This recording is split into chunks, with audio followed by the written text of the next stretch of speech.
let me bring in two people who always make a conversation better. The first is Jace Meyer, who is the Executive Director of the Indigenous Innovation Institute with the First Nations Technology Council. Jace, great to see you. I'll just say quickly that throughout your career, you've looked at ways to create space and opportunity for Indigenous-led technology innovations at Shopify, I think where I first met you maybe 5 years ago, when you launched their global network of Indigenous entrepreneurship education hubs. And your work now with FNTC is really, really groundbreaking and inspiring. Her role as executive director, as I said, of the Indigenous Innovation Institute allows Jace to braid her STEM education and e-commerce experiences together with the responsibility of co-creating that kind of community space for Indigenous-led technology innovation. And then Dallas Storm Flett-Wapash, another person I've had the privilege to get to know through our research, a talented Indigenous video game developer from Manitoba. So big shout out for Manitoba and all our friends there. One of the last places I got to visit before the pandemic hit. Dallas looks to reconstruct his cultural identity through his creation of video games, as well as mentoring other Indigenous youth interested in the tech world. And that was such an inspiring insight that Dallas shared with us, that we were able to get into the report, that this kind of role modeling and mentoring that people like Dallas provide is so critical. So we got to continue to support the Dallases and Jaces of the country, because they're going to take us into a way better future. So Dallas and Jace, great to see you, and thanks for sharing your time, even on a screen like this.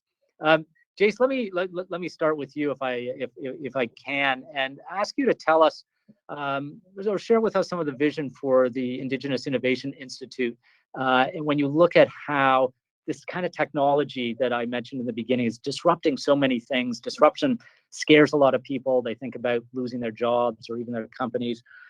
How do you look at it? What's your vision for this more innovative Indigenous future?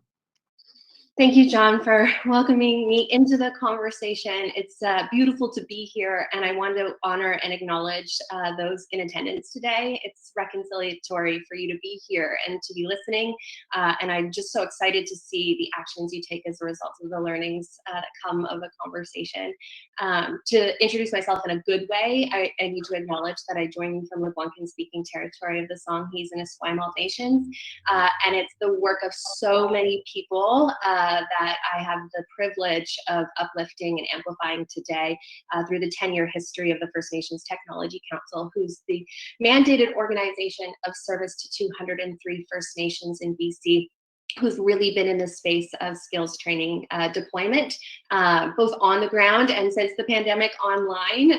So I'm lucky to be able to take that into the next phase of development and expand that reach across Turtle Island. And we do that because we believe that the future really requires Indigenous leadership over technology and society at large. So it's no small goal, and we're not secretive about that intention.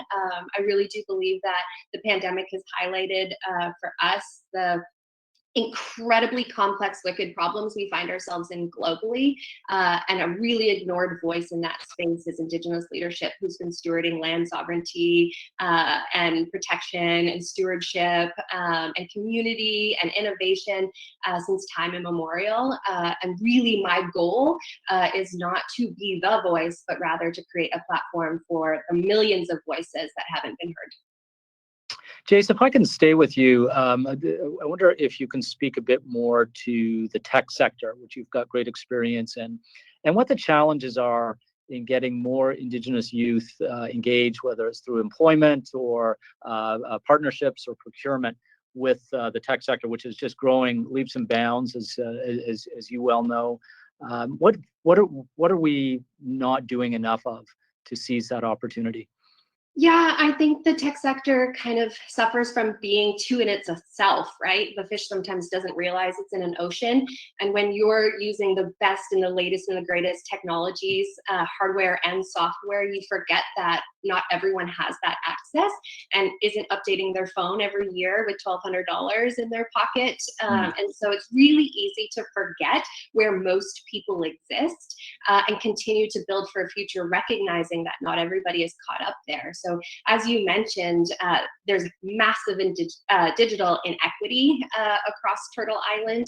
75% of Indigenous people still do not have access to the internet at all, let alone internet of a quality that would allow us to participate and view this conversation here today. So I really recognize that many people will never have the chance to have their voice platformed if that's continues. And I believe the tech sector has a responsibility to advocate for access for all, especially because so many have the desire to be of service to everyone and recognize actually there's a very select segment of the population that they'll ever be able to reach if they're not also interested in policy, and really making sure that that space is inclusive of all nations that share this territory. Dallas, if I can pull you into the conversation, maybe you can start with just a bit of your own background. You've had a fascinating and terrific career, and one that might seem unusual. Tell us what drew you into tech generally and video gaming specifically. Sure. So, I'm Dallas. I am a Swampy Cree / Innu individual. I'm currently living in Fox Lake Cree Nation. Actually, recently did a move within like the past month. I used to live in Brandon, Manitoba, which is Treaty 2 territory. But now I'm all the way up here in this remote location where people typically are more familiar with Thompson. That tends to be like the northern hub that a lot of us northern communities will like drive to for access to groceries and things like that. So that is where I'm currently at right now. And it's I'm really happy to hear this being brought up, that like a lot of communities struggle to connect to satisfactory levels of internet, because I'm even experiencing that here. You may notice that my background is like a resource room for a school, and that is because I'm basically choosing to work at a school because the school has internet. Meanwhile, if I go back home right now, there is currently no internet basically set up. So that's kind of like impacted my work. Throwing another wrench into like the sort of complicated way that I work in my career. But I've always got that, I don't know, kind of can-do attitude. So I try my best to let things work. But I definitely know that I'm fortunate to be in this situation, that not everybody could be working in a resource room at a school, that sort of thing.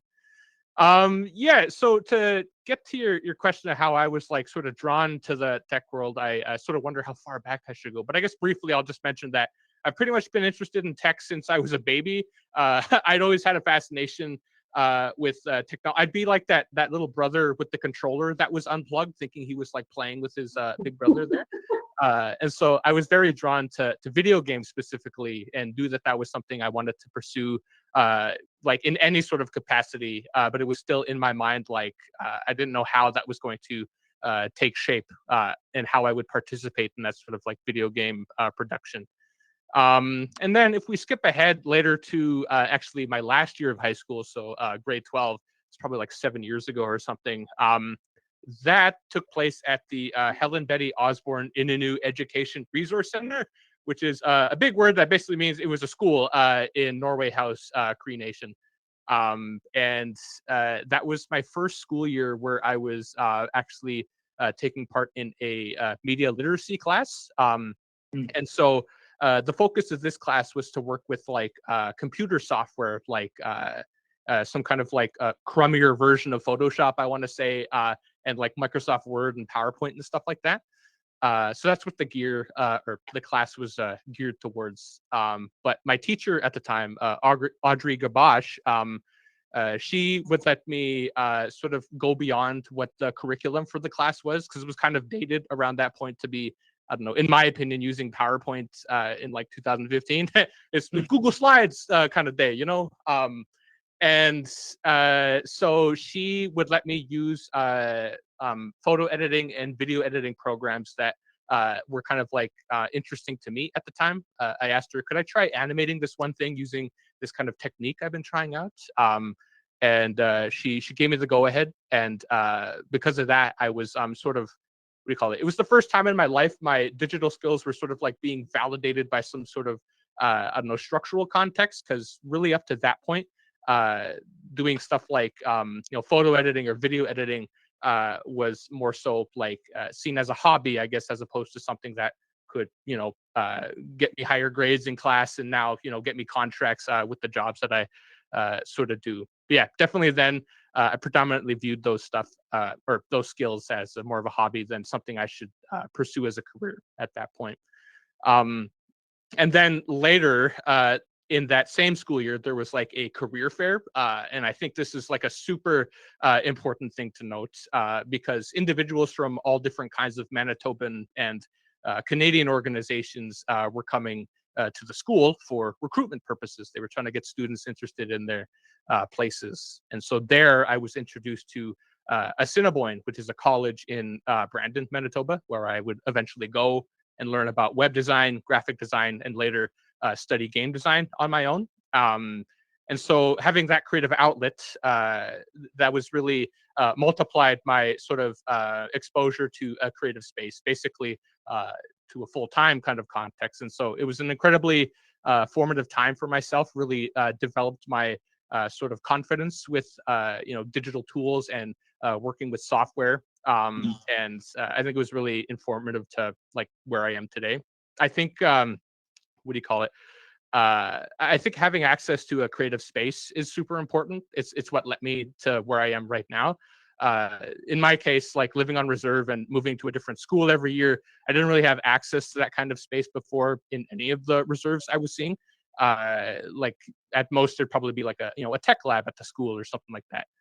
But not really something that was kind of created for young adults or adults with digitally creative careers or things that involve technology. And so I would imagine for anyone interested in the tech world, being able to like actually practice in that kind of space is really fundamental for that getting into that sort of career.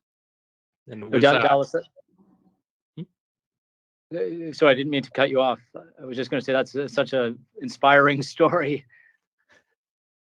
Oh, awesome! Yeah, I try and do what I can, and I'm definitely fortunate to have like the family that I do to be able to do the sorts of things that I do. Because what do you call it? I maybe got a camera when I was 8 years old because I had an older cousin who had like this camera that they were like taking pictures and videos with, and I was like, "Mom, could I get one of those?" And later, maybe 2 months down the line, I would get a camera for my birthday and start experimenting with that.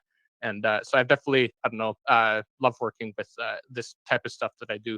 But that sort of like brings me to my next point is that this is definitely an expensive career to get to.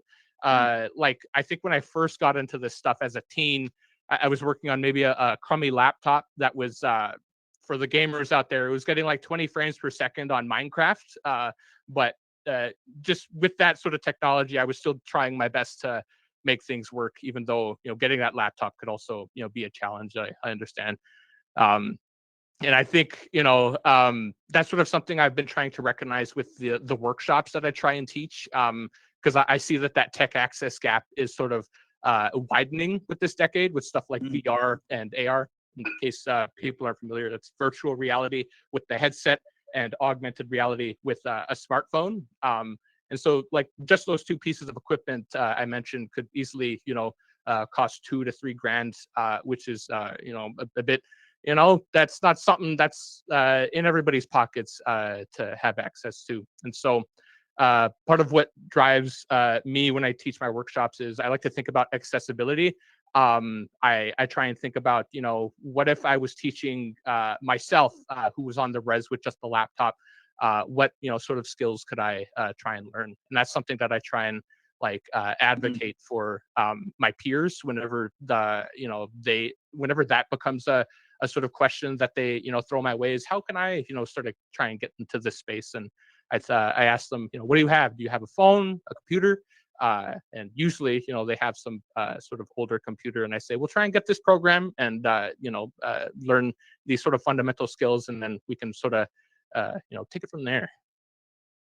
So it's good to hear you both point to the challenge of hardware costs for the individual. We talk a lot about infrastructure, and of course that's a critical investment, as we were discussing earlier. But we often overlook the individual costs to participate in the digital economy. It's something we try to stress in the Building Bandwidth report. It's not just about bandwidth; it's about the tools that plug into the bandwidth. Dallas, as you were speaking, I noted 4 or 5 key points that I think may be useful for anyone working with Indigenous youth.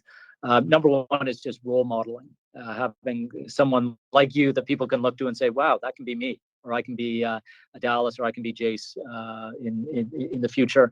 I love your point about validation. I think we often overlook that especially for youth, you're trying different things. You often feel like a failure or a fraud, and just to have someone, especially in an authority position like a teacher or a community leader, validating you for trying is it just is, it's wind in your sails, no matter what you're doing as a young person. And then thirdly, education. It's all fine to be validated, but you gotta learn, and having the right schools for that. But school alone is not enough. You've got to have creative spaces, places where you can go test and learn beyond school, and of course the hardware that we were talking about. It's great to have a strong mind and ideas, but the tools are also essential. And Jace, so thanks, Dallas, for sharing that. I hope people are inspired by that. But Jace, you've also been so active in many of these fronts, but also in developing the Digital Skills Bursary Fund. And I wonder if you can share some insights on what it is, but also how it's used to increase access to these key ingredients of skills training, particularly for Indigenous learners. Yeah, thank you, John. We recognize that financial barriers is such a problem for so many prospective learners, and we don't really put that in an age box. It's the same for youth as it is for our elders, and we all need critical access. Recognizing that government hasn't continued to contribute at a rate that matches the scale in our population that you named earlier, we're actually receiving less than we did once before. And so that gap is actually growing as opposed to being lessened, as you might expect in a time which we continue to celebrate as being such a time of reconciliation. So in order to overcome that financial barrier, we've launched with the First Nations Technology Council a bursary fund that allows folks that really recognize how incredibly important it is to have Indigenous voice at the table to invest in that skilling, whether that's upskilling or reskilling. And that allows us to have access to unrestricted funds that allow us to invest in Indigenous people who aren't just able to access education funds as a result of being status and on reserve individuals. Many of our people have left those spaces in search of economic opportunities and then lose that eligibility. So creating this fund ourselves allows us to ensure that we are able to access off-reserve, urban, First Nations, Inuit, and Métis folks through our program. So it's actually just about to officially launch here in the coming weeks. So you can follow along that journey with the First Nations Technology Council, and we'd be happy to build relationships with you so that you can understand what you're investing in, who you're investing in, and why that really matters. And one of the things we care most about is not just skills training for skills sake. It's actually to be in service of our people and our culture. We're in a space of reclamation and remembering and overcoming genocide. So when we talk about technology skills, for us, it's not just so that we can access Netflix. It's also so that we can continue to, live on the land and monitor our ecosystems and watch how natural resource extraction is impacting our land and hold people accountable to those activities. So our students come very much in mind of the purpose in which they want to apply those skills, which might go outside of the, what I would say, traditional spaces in technology, but actually the traditional uses of technology. So we're seeing all kinds of applications in things from GIS and GPS helping us understand how our waters are being impacted by pollution and climate change, to using drones to monitor sea ice levels and caribou migration routes and infrastructure development projects. So it's really important for people to realize that when they're investing in Indigenous skills training, they're actually investing in land stewardship and cultural revitalization and protection of our planet and our people. It's definitely investment in that triple bottom line. I'm so glad you raised that, Jason. I wonder if I can ask you a bit more on that front, and then turn to Dallas in the same in the same spirit. There are many people who see technology as global, as kind of beyond any culture. Of the World Wide Web is worldwide, but I think we're all also aware that it has an impact on culture. It can enhance culture. It can also erode culture. How can we be more thoughtful and purposeful as a country in terms of investing in technology and technology platforms to ensure that it is strengthening, enhancing, part of reconciliation, Indigenous cultures? Maybe Jace, you can continue on that, and then I'll turn to Dallas. Yeah, I think we all know that we need diversity at the table to make decisions that reflect the totality of our worldview, and that's not happening. Our boardrooms in the tech space are primarily white and male, and of a certain, financial, socioeconomic status as well, that just puts those people into such a different boat. We're all in the same storm, but we don't all have the same boat. Some of us are in yachts, others of us are in birch bark canoes. So recognizing that is really important. And to think on that is to realize that technology is of service to people. Sometimes I think we fall a little too in love with the solution and not the problems that technology was designed to solve in the first place, which was to connect us, to create opportunity for communication, to trade and share knowledge and move resources. And so I think there's an opportunity to really fall in love with the problem we intended to solve, and to have more people identify what those problems are by hiring them into the spaces where those conversations are being had.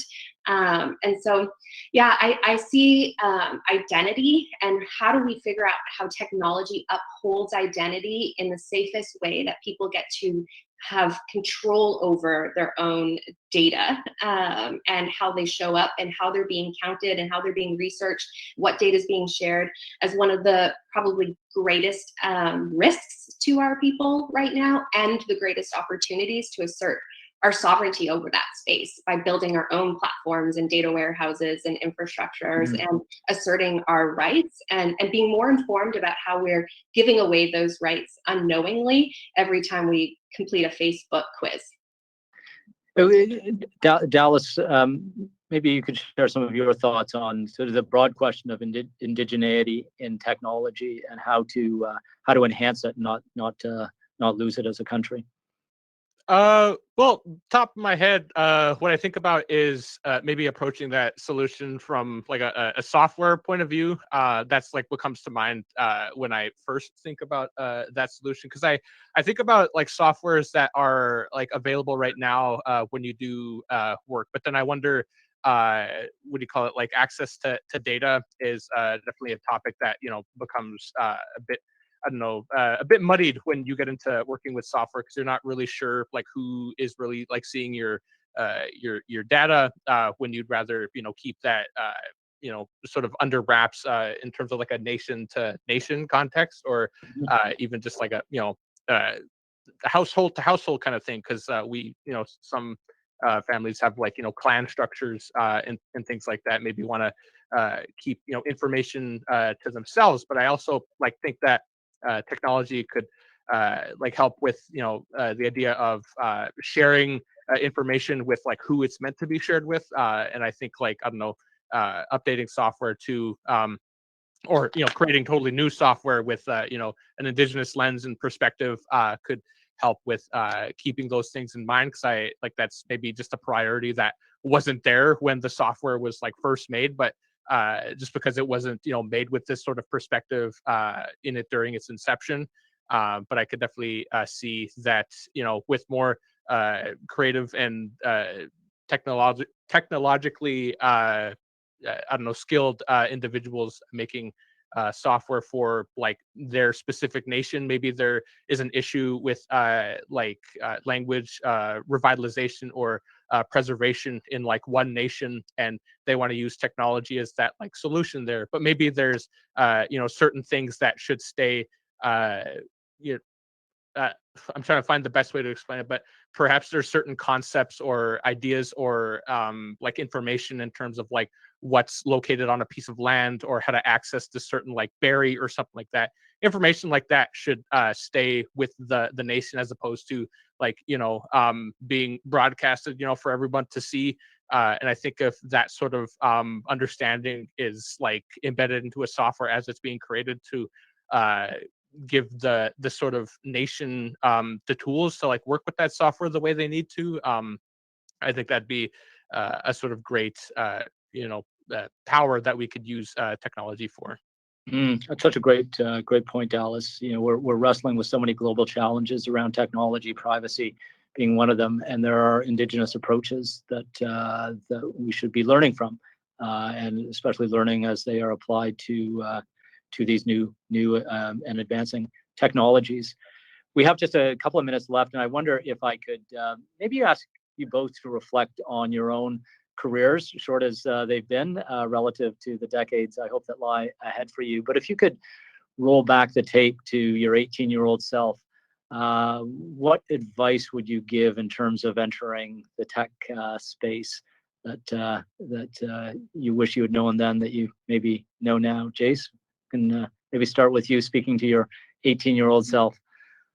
Yeah, I think that my success in this space has been recognizing how important it is just to ask the question that nobody else is asking, and to hold a seat at the table for the people who haven't been admitted into the room, and to feel the confidence of the ancestors and my mother's wisdom move through me to identify who I am, tell my story, and really just bring my whole self to the table so that others can do the same, and just to really model how important that is in influencing technology, and to realize that the skills will come as you continue to put yourself out there. If I had have had all the skills I needed to enter into technology, I'd still probably be on the outside. But I was willing to just say, I can learn this, and admit what I don't know.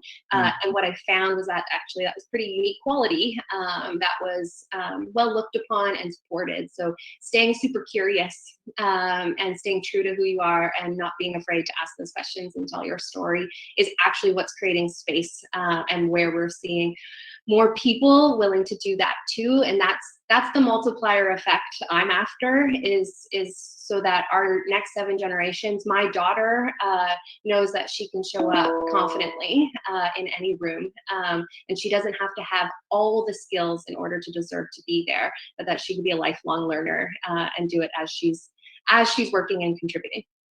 What a great and inspiring message. Thank you for sharing that.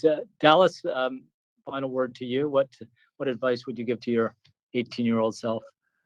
I like, my brain likes to take things sort of literally. So if I imagine myself talking to 18-year-old Dallas, I'd say that with the sort of like career path that you've chosen, there's going to be, I don't know, some sort of struggle when it comes to sort of documenting the work that you do to help you get work in the future. So if anybody else is in that same boat, I would say like the sort of context for this is you might be working on a lot of prototypes that are like protected by an NDA, which kind of puts you in a weird position because you're gonna do this work, but then not be able to maybe show that as part of like a portfolio or something like that. And so what I would say to sort of alleviate that is to sort of repurpose that work in a different context that's entirely your own creation, and then post that to either, wherever your portfolio is hosted. I've been using my socials for that particular purpose, because it makes it easier to I don't know, sort of demonstrate to someone the type of work that I do, what I'm capable of doing, and it just makes it easier to navigate the NDAs. But I'd also say that always comes down to boiling down the thing I want to say. But I would say that to not be afraid to sort of participate in creative spaces, and like sort of acknowledge that you have like a sort of right to be in those spaces where you might otherwise feel alienated because you're the only one, like maybe from a specific nation, to be in this like sort of classroom. That was definitely the case for me and my peers who were going to like college, that we sort of felt sort of like, I don't know, I don't want to say alone, but like sort of like the only ones in our situation because of where we come from. We were maybe, out of 12 classmates in that class, we were maybe the 3 that came from, maybe 8-hour drive away, living on our own for the first time, having a lot of things to sort of acclimate to that maybe just weren't really recognized by the institutions that we're sort of visiting, and it sort of makes that that transitional process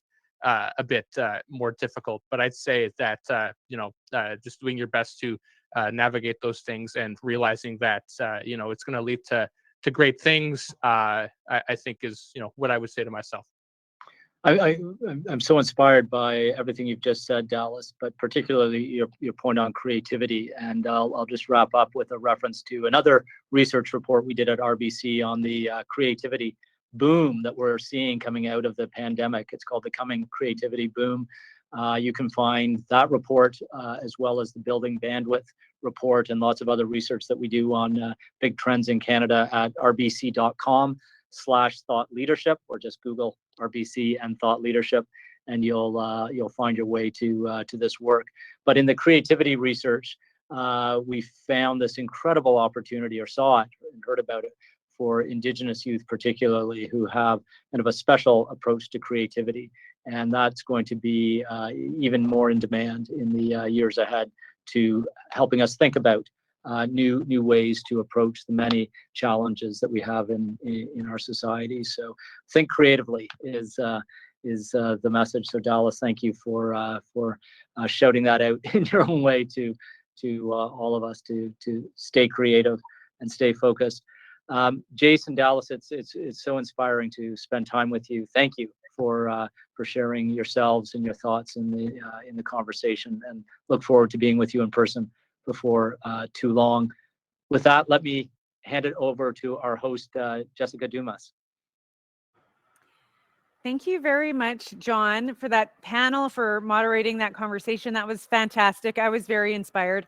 This panel was pre-recorded, but joining us today is Jace and Dallas to take questions from the audience. So hi, really nice to see you. Really nice to see you on the agenda, and your conversation was very inspiring. So thank you very much for sharing that.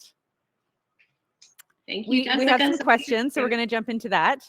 The first question I'm going to address to Jace, if you would share with us, what can we be doing today to advocate, push for more connectivity in rural and northern communities? Yeah, I think that every Canadian has the opportunity to vote for a politician that's going to make that an election issue, especially those people who have access to the internet. They have a responsibility to raise their voice for those that can't connect. Absolutely. Thank you so much for sharing that. And Dallas, hello, Dallas. I'm wondering what type of video games you've worked on in the past and what you're working on currently. When it comes to video games, I'm currently working on this one. It's a sort of a longer project where you play as a piece of Bannock who right now has his tongue taken away, and so you spend the game sort of reclaiming your tongue to relearn like the Swampy Cree language. That one's a bit of a longer project because I myself need to reclaim that language so that I can speak it fluently, and so I expect that one to take a bit longer. In the meantime, I like to work on game jams with the local community that I sort of lead, I guess.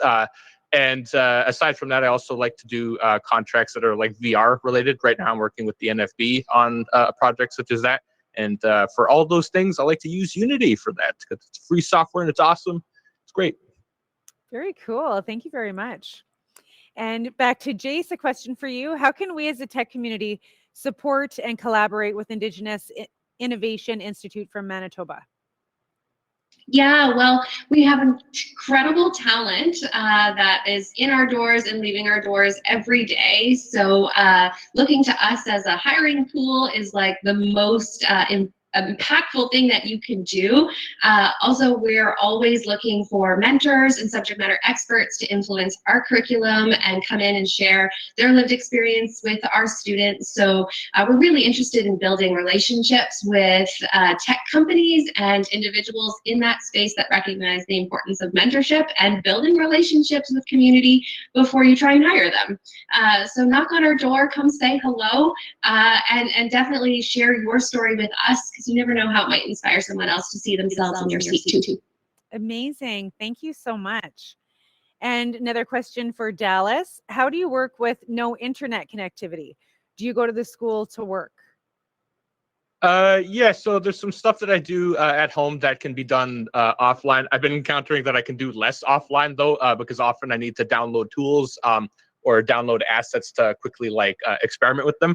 So yeah, lately, the past month, I've been coming to the school to set up my rig, which like takes, I don't know, about like half an hour every day. And download the tools that I need to use. And sometimes things will have DRMs, so I need to be connected to the internet. And usually in that case, I just turn on my phone's hotspot to like actually get my computer connected to the internet for the sake of like saying, yes, I'm connected to the internet and I own these things that I'm trying to use. Wow. I can't imagine that challenge. So good for you Yes, for very your heavy consistency or equipment. persistency in doing that. Jace, do you have any questions on how to identify Indigenous individuals to join our board? It's our desire to diversify, but don't know how to access those who may be interested in board or advisory roles. Yeah, I think promotion is key. I would definitely encourage you to connect with your local friendship center. That is such a hub of information and activity and people and community, and promote your jobs there. By being in relationship with your local friendship center, you're going to have the opportunity to build trust and welcome people to your space. But I always tell folks that are looking to ask people to come to them is to actually recognize how important it is to make the journey and meet people where they are. So Friendship Center is a really good place to do that, because you're going to experience friendship centers all over the province, all over the country. Excellent. Thank you so much again, Jace and Dallas, for joining us. Really appreciated your presentation and your time here with us today. You guys for having me. Thank you. Thanks for having me. Thank you. Take care.